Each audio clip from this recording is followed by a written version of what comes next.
માટે એક સમજીએ સેટઅપ આજનું તો ઘણું મહત્વનું સેશન છે કારણ કે મોનેટરી પોલિસીની અનાઉન્સમેન્ટ જોશું, પરંતુ રચના એ પહેલાં જે રીતે એક સિરીઝની શરૂઆત આપણે જોઈ, રેન્જ બાઉન્ડ કારોબાર આપણને આ સિરીઝની શરૂઆતથી જ માર્કેટ ઓવરઓલ બતાવી રહ્યું છે. ગઈકાલે 24,750 આસપાસ ક્લોઝિંગ છે અને આજે ગિફ્ટ નિફ્ટીના સંકેતો પણ છે કે ફરી એક ફ્લેટ ઓપનિંગ થાય. એની સાથે સાથે ગ્લોબલ હેન્ડઓવર મળી રહ્યું છે, એ પણ એક થોડું નેગેટિવ આપણને બનતું જોઈ રહ્યા છે. FIS ત્રણેય સેગમેન્ટમાં વેચવાલી બતાવી રહ્યા છે. તમે કઈ રીતે વ્યૂ રાખી રહ્યા છો માર્કેટ માટે, કયા લેવલ્સ ધ્યાનમાં રાખીએ?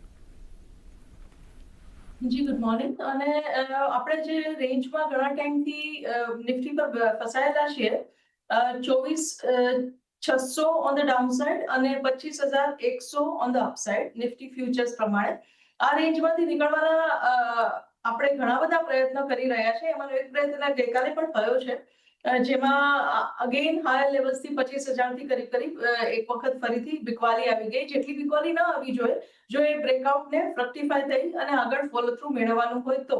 નેવરધેલેસ આપણે અત્યારે હવે 24,850 ની આસપાસ નિફ્ટી ફ્યુચર્સ પર બેઠેલા છીએ અને જો આપણે 24,800 ની ઉપર આજના દિવસમાં ઇન્ટ્રાડે પુલબેક્સ દરમિયાન સસ્ટેન જો કરી જશું, 24,800 ના નંબરને જો ટપકીને રખશું, તો ફરી એક વખત એટેમ્પ થવી જોઈએ આજે અને આવનારા દિવસોમાં, કે જે આપણને આ રેન્જની બહાર 25,000 ની ઉપર સક્સેસફુલી લઈ જઈ શકે.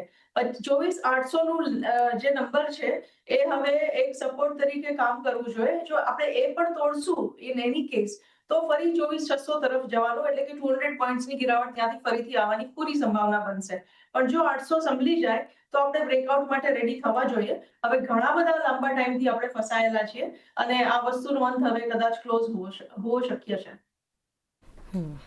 તો એક વ્યૂ ઓવરઓલ એક બનતો આપણને દેખાડી રહ્યો છે હાલ તો એક માર્કેટ માટે.